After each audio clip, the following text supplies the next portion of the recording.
အင်္ဂလိပ်စာလေ့လာရမှာနည်းနှစ်နည်းရှိတယ်တနည်းကတော့ကြားဘူးနာဝနီး used to နီးလို့လည်းခေါ်တယ် grammar ကိုတေချာစွာလေ့လာခြင်းမရှိဘဲနဲ့စာတွေဖတ်မယ် speaking တွေပြောမယ်ပေါ့အဲ့လိုပြောရနေပြီးတော့မှကြားဘူးနာဝနဲ့သူများပြောသလိုလိုက်ပြောသူများပြောရေးသလိုလိုက်ရေးရနေပြီးတတ်တဲ့နီးပေါ့ဒါကတော့ used to နီးပေါ့ broken English လို့လည်းခေါ်လို့ရတယ်သူကကြက်တူရေးလိုပဲကိုမြင်ဘူးတဲ့ကိုဖတ်ဘူးတဲ့စာကြောင်းတွေအတိုင်းကြုံကြိုက်တဲ့အခါပြန်ရေးတယ်ကိုကြားဘူးတဲ့ speaking တွေအတိုင်းကိုကြိုက်တဲ့အခါပြန်ပြောတယ်ဒါ used to နီးဒီနီးကလူအသုံးအများဆုံးပဲလူအများကြီးကအဲ့နီးတွေကိုသုံးတာနောက်တစ်နည်းကတော့ grammar နီးပေါ့ဝါစငါ၈ပါး phrase clock နော်ဝါကြတိဆောက်ပုံအသုံးအနှုန်း usage ဒါတွေကိုသိချာလေ့လာပြီးတော့မှကိုယ့်ဟာကိုယ်ဝါကြတွေကိုရေးထုတ်တဲ့နီး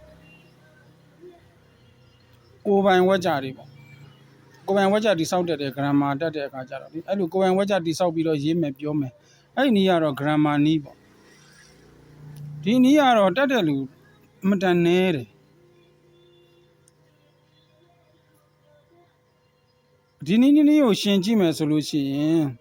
ပထမ used to ကြားဘူးနာဝနီးရကြတော့ထမင်းစားရေတော့ရိုးရိုးစာမှုပွဲလေးတွေဖြေယုံလောက်ပေါ့နော်အဲ့လိုပဲရတယ်တကယ်အင်္ဂလိပ်စာပညာရှင်မဖြစ်နိုင်ဘူးဘာနဲ့လားတဲ့တူတယ်လဲဆိုလို့ရှိရင်အပြင်မှာမြန်မာစကားပြောဆိုနေကြတာပေါ့နော်အဲ့ပြင်မှာပြောဆိုရေးသားနေကြတဲ့မြန်မာစကားတွေနဲ့မြန်မာစာမှုပွဲအရေးချင်းစစ်ပညာရှင်အဆင့်ကိုတန်းလန်းလို့မရဘူးအရက်ပြောပဲအရက်ရေးပဲပေါ့နော်ဟို grammar နီးကြတဲ့အခါကျတော့ကိုယ်တိုင်ဖန်တီးနိုင်တဲ့ပညာရှင်ဖြစ်တဲ့အတွက်ကြောင့်စာဝဲတွေလည်းဖြေနိုင်တယ်ပညာရှင်အဆင့်ပေါ့နော်စင်မော်တက်ပြီးတော့လည်းမိန်ကွန်းပြောနိုင်တယ်စာရေးပေကြီးတွေဝတ္ထုတွေကဏ္ဍဝင်စာပေတွေလည်းရေးနိုင်တယ်အင်္ဂလိပ်စာပညာရှင်ဆိုတာဒီကြားဘူးနာဝနဲ့တက်နေတာအင်္ဂလိပ်စာပညာရှင်လို့မဆိုဘူး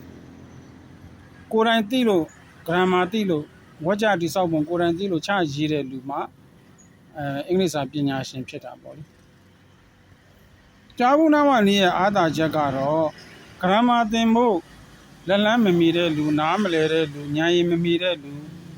အဲ့လူတွေကတော့သင်ရကောင်းမှမသိတဲ့လူတွေကတော့ဒီကြားဘူးနာဝနီးနဲ့ပဲအင်္ဂလိပ်စာသင်ပြီးတော့အထိုက်လျောက်ပြောတတ်ဆိုတဲ့ရေးတတ်လေးတွေဖြစ်ကြတာပေါ့နော်ဆိုတော့လူဘိန်းနီးပေါ့လေလူဘိန်းတွေအတွက်အသုံးတဲ့နီးဟို grammar သင်ဖို့ခုနလိုလက်လန်းမမီဘူးဉာဏ်ရည်မမီဘူးဆိုရင်တော့ဒီနီးပဲအားကိုးစရာရှိတယ်ပေါ့နော်အဲ့လိုနီးနဲ့ကောင်းတယ်ဟို grammar နီးကကြားတဲ့အခါကျတော့တကယ်ပညာရှင်ဖြစ်ချင်တဲ့လူတွေအတွက်ဉာဏ်ရည်မီတဲ့လူတွေအတွက်grammar လက်လန်းမီတဲ့လူတွေအတွက်တင့်တော်တဲ့ကောင်းတယ်ပေါ့နော်ဒါပေမဲ့အဲ့ဒါတအားရှားတယ်ဆိုတော့အင်္ဂလိပ်စာကိုဘွဲရတဲ့အထိတင်ပြီးတော့ essay တစ်ပုဒ်မရေးတတ်တာဒီခုနအကြားဘူးနာဝနီးဖြစ်နေလို့ grammar နီးဆိုလို့ရှိရင် grammar ဒီတကယ်ဉာဏ်ရည်မီတဲ့လူဆိုလို့ရှိရင်တလားခွဲလောက်သင်ရင်စာရေးပေရေးတဲ့အထိတက်တယ် grammar ကိုနိုင်ကမခဲခြင်းဘူးသဘောတရားလေးတွေမှတ်ရတာပေါ့နော်ဥပမာနောင်းနဲ့ဘတ်နဲ့စလုံးတစ်လုံးနဲ့ဟိုပဲနော်ဒီစလုံးကနောင်းဟိုစလုံးကဘတ်ဘယ်လိုဖြစ်သွားတာလဲဥပမာနောင်းကိုပုံမတဲခွဲအောင်ပြောသောစကားလုံးကို adjective လို့ပြောတယ်ဆိုလို့ရှိရင် beautiful ခဲမှာ beautiful ကခဲကိုတဲခွဲအောင်ပြောတော့ adjective နောက် the girl seems လည်းကြားလဲကြားရောကောင်မလေးကသချင်းဆိုတယ်ဆိုတော့ကောင်မလေးရဲ့လှုပ်ဆောင်ချက်ကိုပြတဲ့ဆင်ရဘတ်အဲ့လိုမျိုးခွဲပြီးနားလည်ရမယ်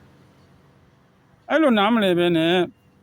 ဆင်းကလည်းကောင်မလေးဘာလုပ်တယ်ဆိုတာကိုသဲကွက်အောင်ပြောတယ်လေဒါကြောင့်နောင်းအောင်သဲကွက်အောင်ပြောတော့ adjective ဆိုတော့ဆင်းကလည်း adjective ပဲလေဆိုပြီးတော့အနောင်းနဲ့ဘတ်နဲ့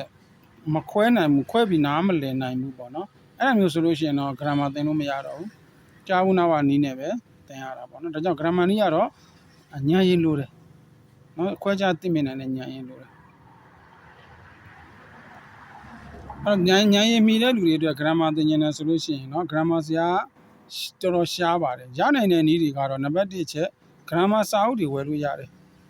အဲ့ဒါနဲ့ကို set study လုပ်ပြီးတော့เนาะလုပ်လို့ရတယ်အကယ်ကိုနဲ့နီးစပ်ရမှာ grammar စာအုပ်ဝယ်မရဘူးဆိုရင်တော့ set ရှိကိုမှာလို့ရတယ် grammar သင်တန်းကိုကိုပတ်ဝန်းကျင်မှာသင်ပေးနိုင်တဲ့ဆရာမရှိဘူးဆိုရင်တော့ online ကနေပြီးတော့လည်းသင်ပေးလို့ရတယ်เนาะအဲ့ဆရာဖုန်းနံပါတ်8650 9922 8650 9922 8650 9922ကိုဆက်သွယ်ပြီးတော့လိုအပ်တဲ့အကြံဉာဏ်တွေလည်းတောင်းလို့ရတယ်ပေါ့နော်ဒီနေ့ကတော့အင်္ဂလိပ်စာလေ့လာတဲ့အခါမှာအသုံးများတဲ့နည်းနဲ့နည်းကိုဆွေးနွေးခဲ့တာပေါ့နောက်ပိုင်း grammar လေးတွေကိုလည်းသင်တန်းတက်မှာမဟုတ်ပါဘူးကိုယ့်ကို online မှာလေ့လာလို့ရအောင်ဗီဒီယိုလေးတွေတင်ပေးပြီးတော့အကူအညီပေးသွားမှာပေါ့နော်အဲ့တော့အင်္ဂလိပ်စာကိုသင်ပြီဆိုမှတော့14 နဲ့သင်ပြီဆိုမှတော့တက်အောင် grammar နည်းနဲ့